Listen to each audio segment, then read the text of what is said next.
All right, let's deal with everyone's favorite four-letter word, math.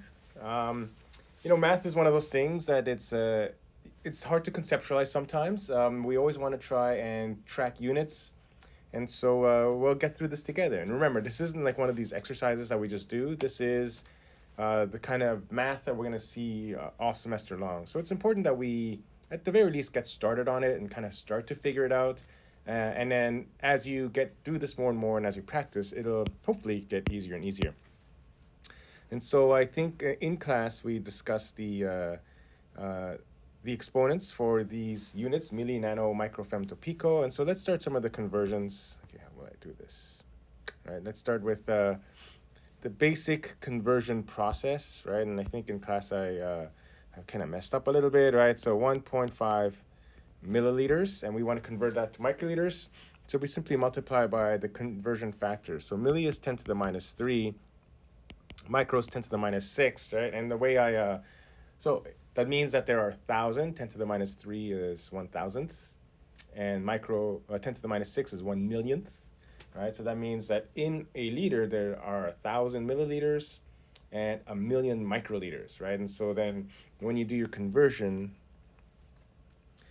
milli is going to be on the bottom. It is actually 10 to the 3, not 10 to the minus 3 milliliters, and then 10 to the 6 microliters, because there are 1,000,000 microliters in a liter, 1,000 milliliters in a liter, and then our units will cancel. If you're good at reducing, this then becomes 10 to the 3. If you're not, then you can just, this is actually 1 times 10 to the 6, 1 times 10 to the 3. Right? Punch it in your calculator, and then you should get 1,500 microliters. Did I do that right? 1, 2, 3. Yes. All right. So 1,500 or 1,500 microliters. Remember this thing we talked about, right? We're going from milli, which is 1 over 1,000, to micro, which is 1 over 1,000,000. 1, 2, 3, 4, 5, 6, right? So when your units go on the smaller side, our number has to get bigger, right? And so here we went from 1.5 to 1,500. Smaller units, bigger number, because there are more of them. Just like, I think it's easier for us to think of dollars and cents. If I'm going to go from, like, let's say, $1, that's 100 cents, all right? So that's a smaller unit, dollars to cents. So then the number has to get bigger. At the same time, if it's 100 cents, that's $1. Now our units go from small to big. So then our number has to go from big to small. Okay? And so let's do one more. I don't know if there's an easy way to erase everything. I don't think there is. So let's just do this.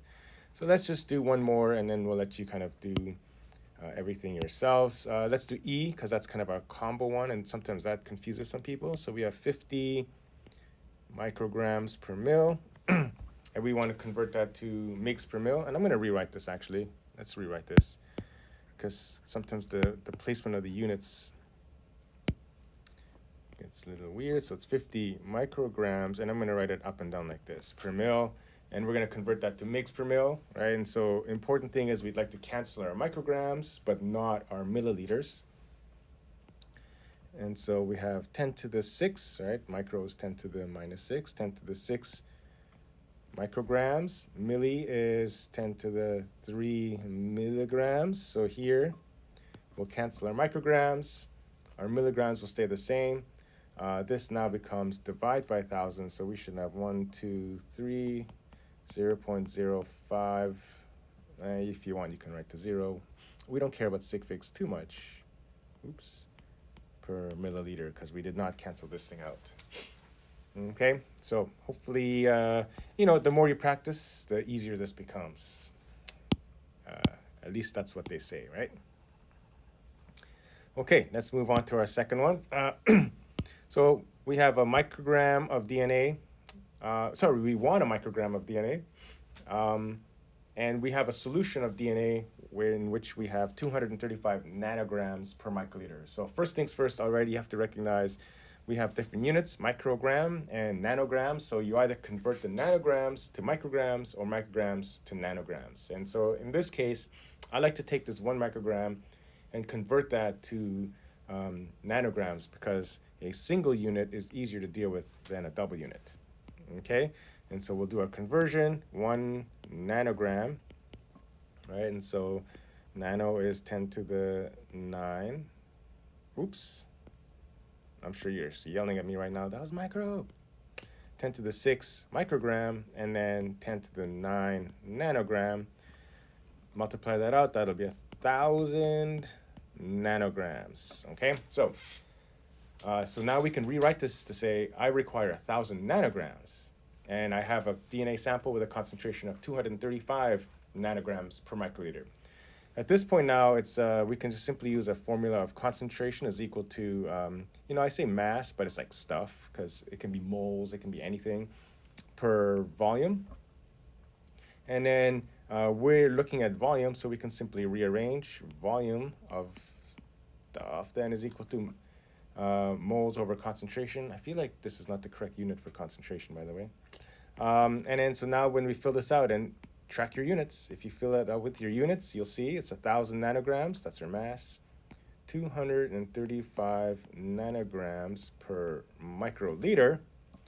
Nanograms will cancel because it's microliters is divide, so that'll flip to the top, and then that comes out to, I don't have a calculator with me, but I thought someone in class said it was something like 4.3 microliters. Double check this number, but basically you just take 1,000 divided by 235, and then again, now look at our units, we'll end up with 4.3 microliters. So that means when you pipette 4.3 microliters, you should have 1,000 nanograms of DNA. All right, math, moving on. We have a 1 times TE solution, and we're going to use that to dissolve, which consists of 10 millimolar tris HCl, 1 millimolar EDTA. And we often use TE. In fact, that elution buffer that you used to get your plasmids is eluted in TE, so that's TE. We have 1 molar tris Cl and 0.5 molar EDTA stocks. And we'd like to make 100 mils of this 1xTE, which again is 10 millimolar tris, 1 millimolar EDTA. And so what we would like to know is how much of this 1 molar tris solution and this 0.5 molar EDTA solution do we have to add? And then we want to make sure that we also include water to bring it up to 100 mils. Oops, sorry, someone's coming in. I got to pause this. Give me a second. I'll be back, but you won't notice. Okay, I'm back. Actually, so let's see. Where am I? Okay, so anyways, so the thing that we want to do is we have this high concentration solution of 1 molar and 0.5 molar, and then we need to dilute it down to a smaller amount, right? And so actually, question number 6 kind of tells us how to do dilutions, so I guess I should reorder some of these things. But in order to do this dilution, we use this formula C1V1 equals C2V2. Sometimes we call it M1V1. And sometimes we'll just say use M1V1 or C1V1. And the idea here is that our C1 is the concentration of our stock, basically what we're going from, the higher concentration. C2 is where we're going to, the desired. V1 is how much of that stock solution we're going to pipette. And V2 is how much the total of our final solution is going to be. Okay, so let's start with identifying some of these things. And because we have 2 solutions, we need to do this essentially 2 times. So let's start with the tris component, right? So the concentration of our stock solution is 1 molar. The desired concentration is 10 millimolar. The volume of the stock solution, that's what we're trying to find out. We want to know how much of this we're going to end up pipetting. And then our final volume is 100 milliliters, okay? You're now noticing, hopefully, that our units are different. We have molar and millimolar. So then we convert, again, either molar to millimolar or millimolar to molar. So I'm going to convert our molar to 1,000 millimolar. You can do the work yourself if you want to trust me. And then this then allows me to plug in my numbers. So that means we have, let's see, C1 is 1,000 millimolar. And then that's our question mark, right? I guess I should probably write V1. That's how much of our 1 molar we're going to pipette. And then we want to end up with 10 millimolar and 100 milliliters of that. All right, start multiplying things through, and then you will see V1 is equal to 1, and then our units here are going to be 1 milliliter because our millimolars will cancel, right? And so that means I need 1 milliliter of my 1 molar solution in our final 100 mils. Okay, so we can do the same now for the EDTA solution. Let's see, I'm going to erase this so we can get that out of the way. And then let's designate things again, right? So we have a C1, we have, where is it? 0.5 molar, which is 500 millimolar. I've done the conversion already. We would like 1 millimolar of it. Oops. Yeah, that's right, sorry. We don't know what our V1 is, and our V2, once again, is 100 mils, right? So let's write out our formula. We have 500 millimolar, and then V1. And then we have 1 millimolar and 100 mils. All right, and so can I do this in my head? I think so. 0.5 mils. Well, it looks like 0.5 mils. I might have double checked that because, you know, I never trust math in my head, even though I can. Ha ha ha. 0.2 mils.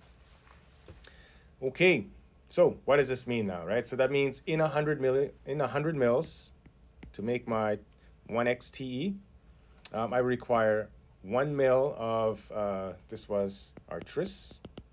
I require 0.2 mils of our EDTA, right? So in 100 mils, I have 1 milliliter tris, 0.2 mils of EDTA, right? But I need 100 mils total, right? So now I basically need something to bring our volume up, and that is almost always going to be water, right? And so then that means, let's see, quick math in my calculator, 98.8 mils of water, right? And so for me to make a 1xTE solution, I would add 98.8 mils of water, and then to that I would add 1 mil of tris, 1 molar tris, and 0.2 mils of 0.5 molar EDTA.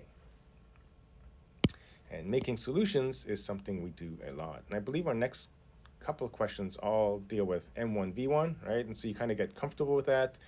So let's do number 5. We're making LB agar that contain ampicillin. I have a stock solution. Oh, no, this is not M1, V1. I need to make a stock solution of ampicillin first. Basically, we need some liquid ampicillin.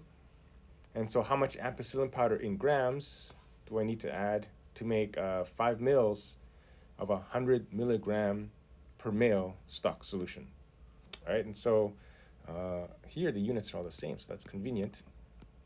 I have 100 milligrams per mil stock solution that I want, right? And I want to make 5 mils of it. Just like that, right? 5 mils of it. So, you know, this is maybe easy to conceptualize I always try to break things down to like the 1 mil or 1 liter level, right? So if I have 100 mgs per mil solution, I want to make something that has 100 milligrams of a powder in 1 milliliter. Well, then that kind of makes sense that I would need 100 milligrams of that powder, right? And so I would just simply weigh out 100 milligrams and then add a mil, and then you're done. However, I want 5 mils of that. So then it kind of makes sense if I'm going to take 100 milligrams and multiply that by 5, right? And so now when we write it out like this, we can actually see why that makes sense. Look at our units cancel. I end up with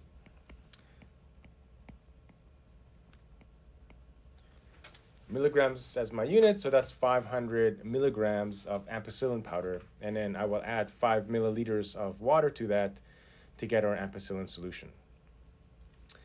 Okay, so then that brings us, for at least on this page, the last part where we now are going to have our 100 mg per mil stock solution.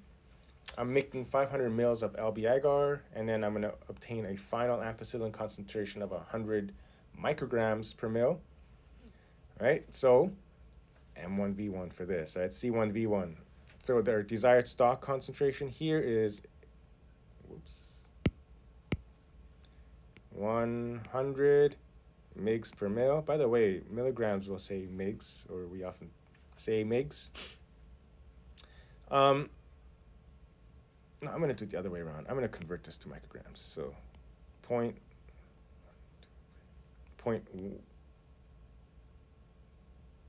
oh, I'm going to change my mind again.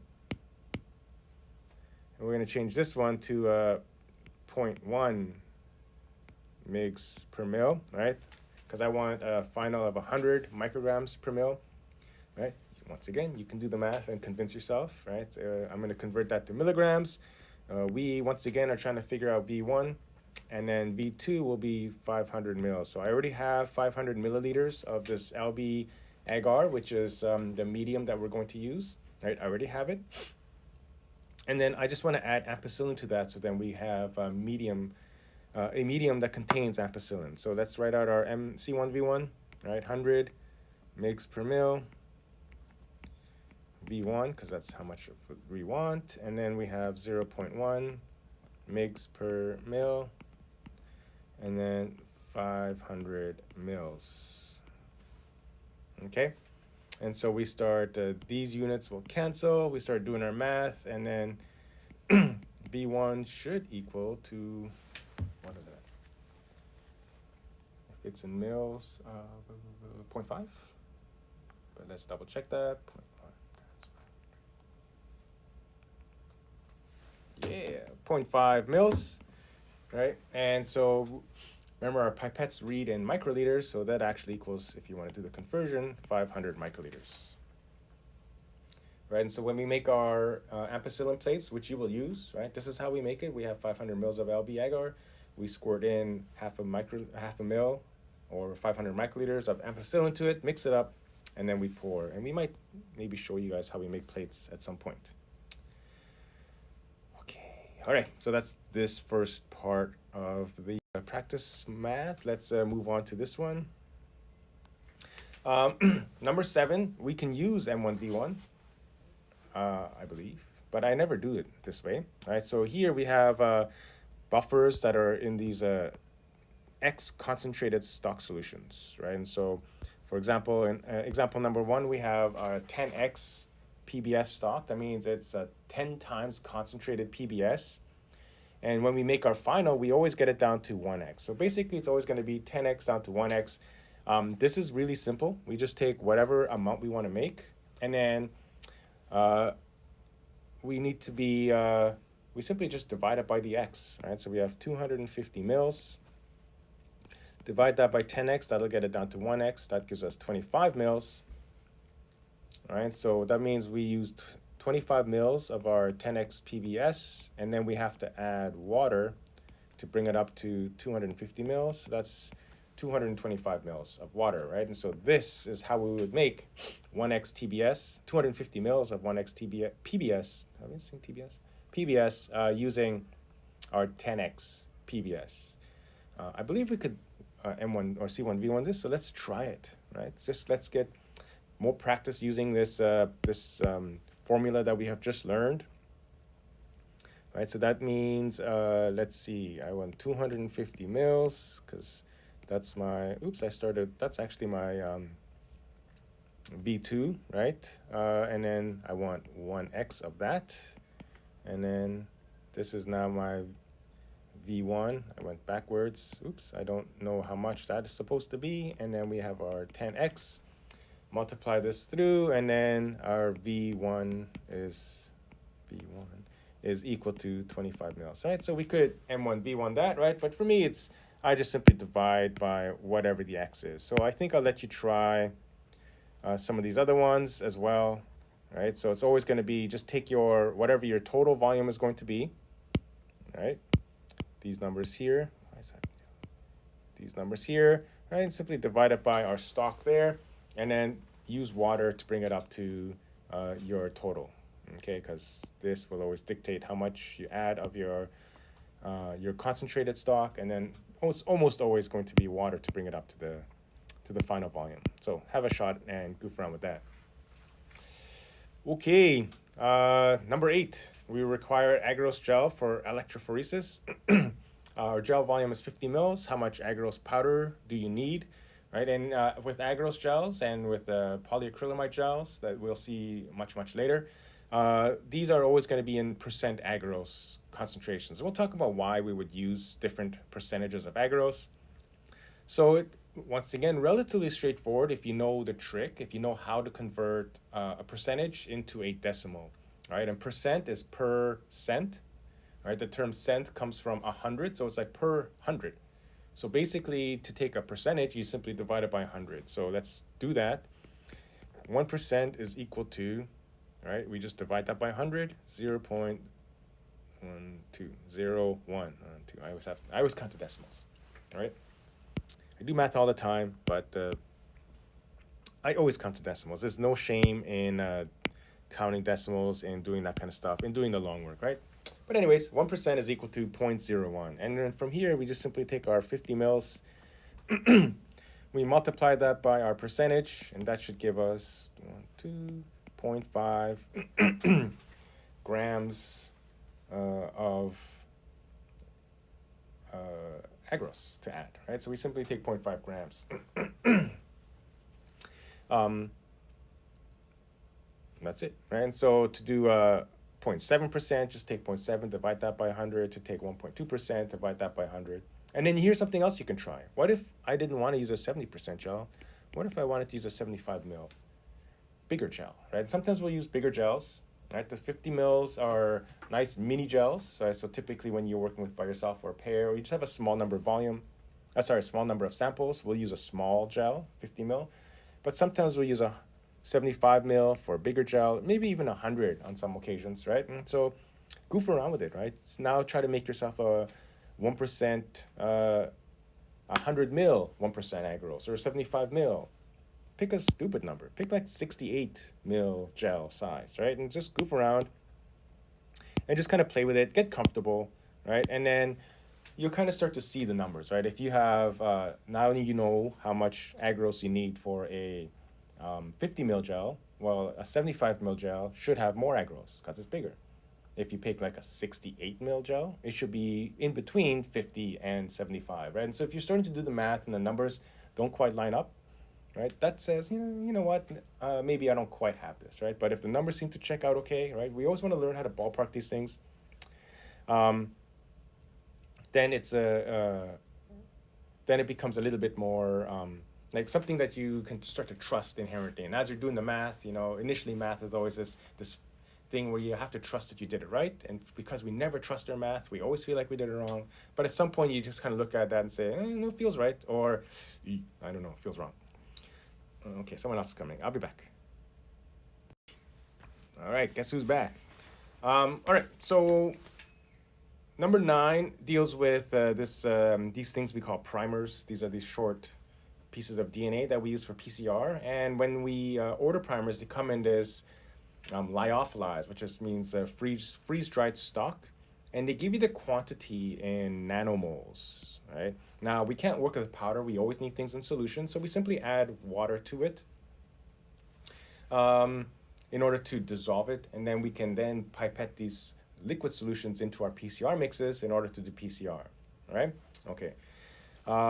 However, we don't just add any random water, of course. We'd like to have a certain amount of water. So then we have a known concentration of this primer, because the amount of primer that we use is important. Generally, in our hands, we kind of use the same primer concentrations, but there are other applications where sometimes we'll need a little bit more, a little bit less primer, right? And so, of course, it's important to know how much primer we have. So let's do number 1 here. We are given, we always do number 1. Let's pick a random one. Let's pick this one here. Although the numbers are all very similar in the preps that we order, right? And so we have 23.4 nanomoles of primer, and we would like a final concentration of 200 micromolar. right? So notice the difference here. MOL is mole, right? And remember, mole is, it's kind of like a mass. It's like the amount. Big M is molar. That means moles per liter, right? So molar is equal to mole, right? That's the same, per liter. And then, so then micro, oops, let's write it here. Micromolar is equal to micromoles per liter. All right, and so that's what we're looking for. So now that we've set that, right, rather than writing molar, it's probably easier or better to write micromolar. And then notice once again different units, right? We'll have to convert one to the other. So I'm going to take 23.4 nanomoles and convert that to 0.0234 micromoles. Okay, and so that now gives us the same units. Okay, and then from here, you can handle your dimensional analysis any way that you want. Railroad tracks, I believe. It was called 2, 3, 4. Look at that, 2, 3, 4. So usually I'll do it like this, and I'll just divide, right? But we can do it using our dimensional analysis, right? And then we want our micromoles on the bottom, so we can cancel units, and then that'll flip our liters to the top.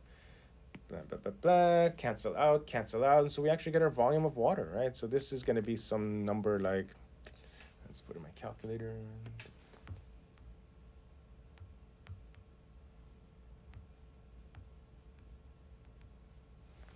Okay.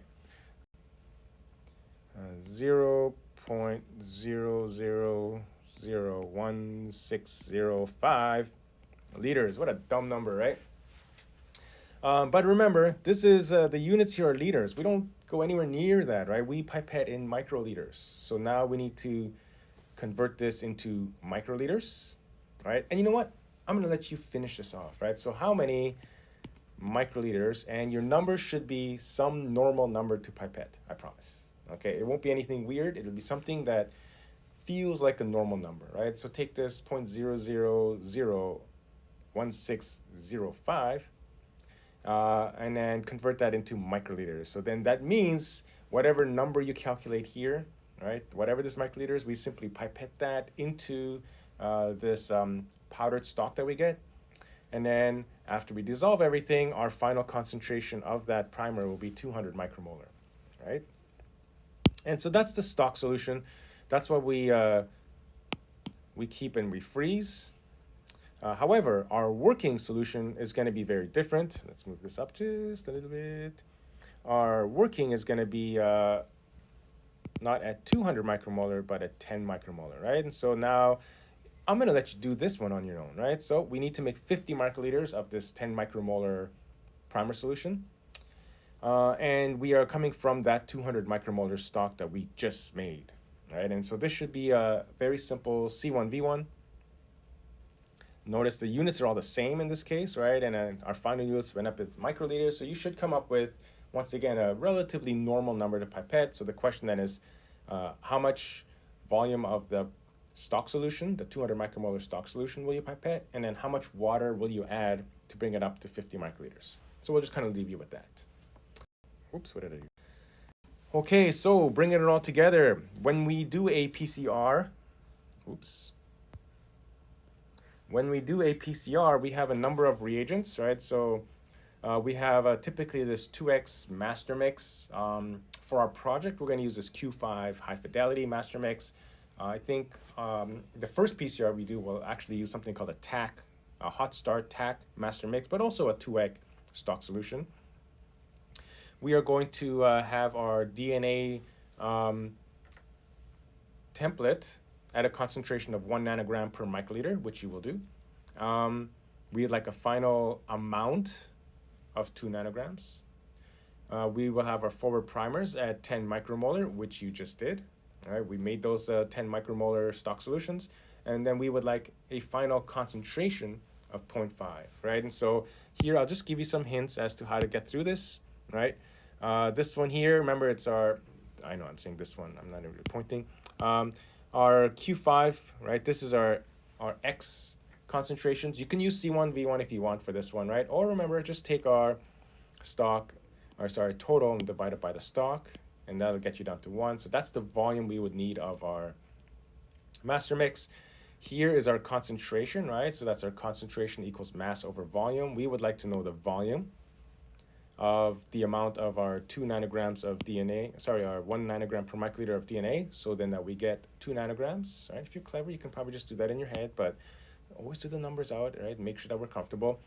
Here we have a dilution, 10 micromolar to 0.5 micromolar, so C1V1 there works great, right? And then basically start filling in the chart over here with the volumes that you need of each of these reagents, right? And then we want a total of 20 microliters, so then how much water will you add to bring that to 20? Okay, and all these numbers should be kind of, let's call them normal numbers and get you to 20. So let's see how you handle that.